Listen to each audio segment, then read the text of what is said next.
Halo teman-teman, balik lagi dengan Ice Beam di sini. Chapter 1154 mengungkap salah satu rahasia terbesar di One Piece. Rocks the Zebek adalah ayah dari Blackbeard. Fakta ini langsung memberikan kita petunjuk tentang rencana Blackbeard selanjutnya yang gua akan bahas di analisis kali ini. Selain itu, di chapter ini kita juga dapat informasi baru bahwa ternyata ada sekelompok raksasa pembuat kapal bernama Galira. Apakah Galira adalah kelompok yang membuat Pluton dan Noah? Oke, hal ini gue akan bahas juga di analisis kali ini. Oke, sebelum mulai jangan lupa like dan subscribe dulu ya kalau kalian tertarik dengan info, analisis, dan teori-teori soal One Piece. Oh iya, gue juga mau berterima kasih kepada Reza lagi yang udah traktir lagi via Saweria. Kalau kalian mau traktir juga bisa scan di sini atau klik link yang ada di komen ya. Oke, yuk kita mulai pembahasannya. Seperti biasa, gue akan mulai dari cover story dulu. Masih di kisah perjalanan Yamato, cover story kali ini sebenarnya cukup menarik. Di sini Yamato dan yang lain terlihat mengunjungi sebuah makam.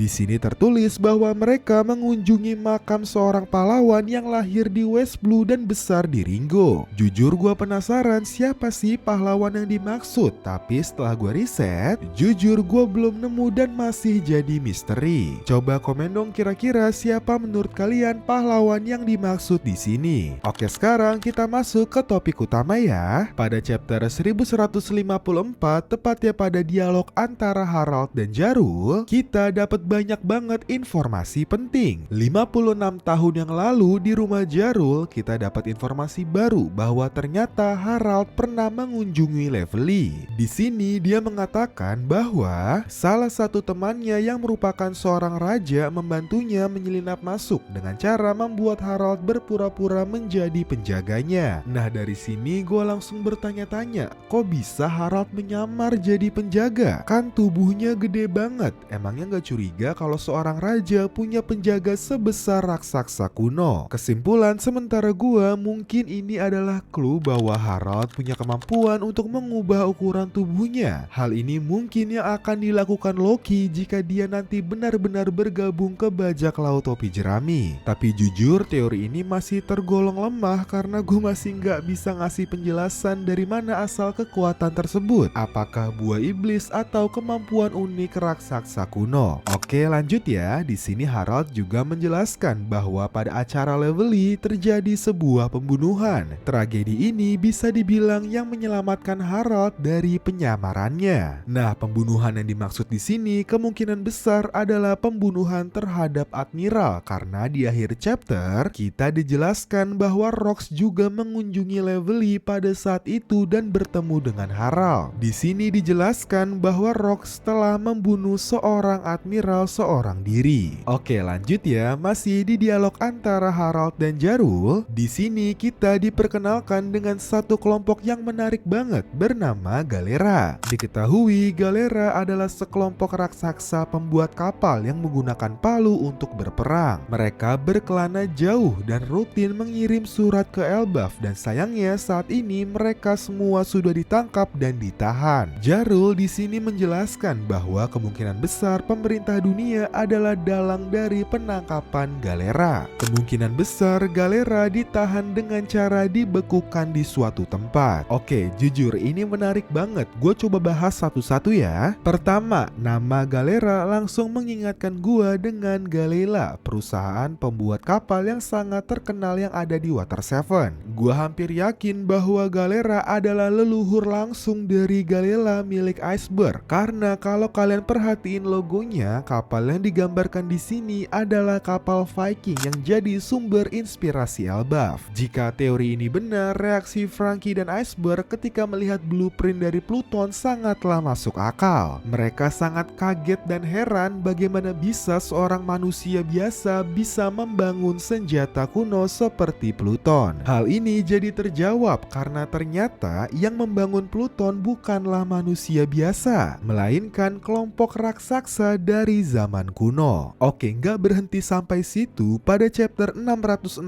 tepatnya di Panghazard, kita bisa melihat banyak raksasa dibekukan di sana. Apakah para raksasa ini adalah Galera yang dimaksud Jarul? Oke, lanjut ya. Masih berhubungan dengan Galera, di chapter ini kita juga dapat informasi bahwa kanji dari Galela bisa dibaca sebagai pasukan palu besar. Hal ini sangat menggambarkan senjata yang mereka gunakan ketika berperang. Nah, menariknya ketika membaca palu besar, hal yang langsung gue ingat adalah Ragnir milik Loki. Sebelumnya kita sudah melihat bahwa Loki bisa menciptakan sebuah petir dengan palu Ragnir. Apakah ini clue dari Oda bahwa Loki akan menggunakan Ragnir sebagai sumber daya Pluton seperti halnya Enel ketika mengaktifkan Maxim? Hal yang memperkuat teori ini adalah Ragnir sendiri terinspirasi dari Mjolnir. Mjolnir adalah palu milik Thor yang membunuh ular dunia dalam kisah Ragnarok. Di analisis sebelumnya, gue mengatakan bahwa Loki mungkin akan punya peran besar dalam menghancurkan Red Line yang di chapter sebelumnya disebut sebagai ular. Apakah mungkin Loki akan menggunakan Ragnir untuk menghidupi Pluton? Secara satu-satunya senjata yang bisa menghancurkan satu pulau atau objek yang besar seperti Red Line hanyalah senjata kuno. Oke, selain itu, jika memang benar Galera adalah raksasa yang membangun Pluton, ada kemungkinan bahwa Galera adalah kelompok spesial yang disebut di sini yang membangun Noah. Oke, lanjut ya. Ngomong-ngomong soal lokasi tempat raksasa dibekukan, selain Panghazard yang gue sebutin sebelumnya, gue ada satu kandidat tempat lagi yang jauh lebih menarik. Coba kalian inget-inget deh, di Mary Joa terdapat tempat misterius yang sangat-sangat dingin.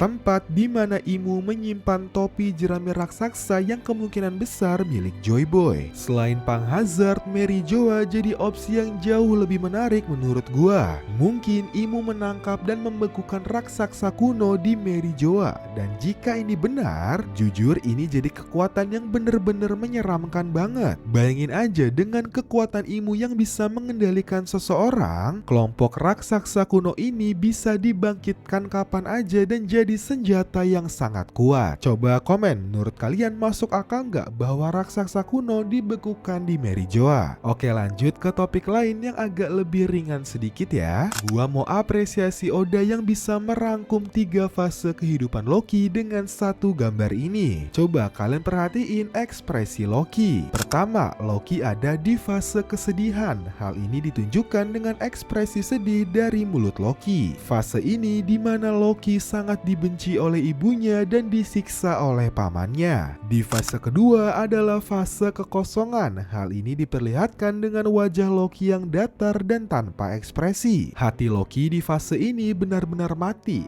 kosong karena kurang kasih sayang. Nah, terakhir fase ketiga, fase balas dendam, diperlihatkan dengan ekspresi senyum di wajahnya. Di fase ini Loki berubah menjadi monster penghancur yang siap untuk menyakiti siapapun. Nah, tapi walaupun sudah menjadi monster, hati Loki tidak sepenuhnya berubah. Dia tetap ingin merasakan kasih sayang, terbukti dengan reaksinya di panel ini. Bahkan kesedihan Loki diperlihatkan ketika dia mencoba untuk mengakhiri hidupnya dengan cara melompat ke dunia bawah. Momen ini langsung mengingatkan gua dengan Kaido. Dengan momen ini, apakah memang benar bahwa Kaido memiliki hubungan dengan Loki, khususnya Harald? Oke, lanjut ke bagian akhir chapter ini, di mana akhirnya kita bisa melihat sosok Rox the Zebek versi non-siluet. Di sini kita juga bisa melihat sosok Shiki yang dari gaya berpakaiannya kita bisa berasumsi bahwa dirinya berasal dari Wano. Bahkan kalau kalian ingat, wajah Shiki pertama kali diperlihatkan di manga ketika Higurashi menunjukkan wajah Shiki kepada Oden dengan kekuatan Mane-Mane no Mi miliknya. Oke, anyway, di sini dijelaskan bahwa ternyata Rox the Zebek adalah ayah dari Marshall the Teach atau Blackbeard. Sama seperti Ace yang menggunakan nama ibunya Portgas-D,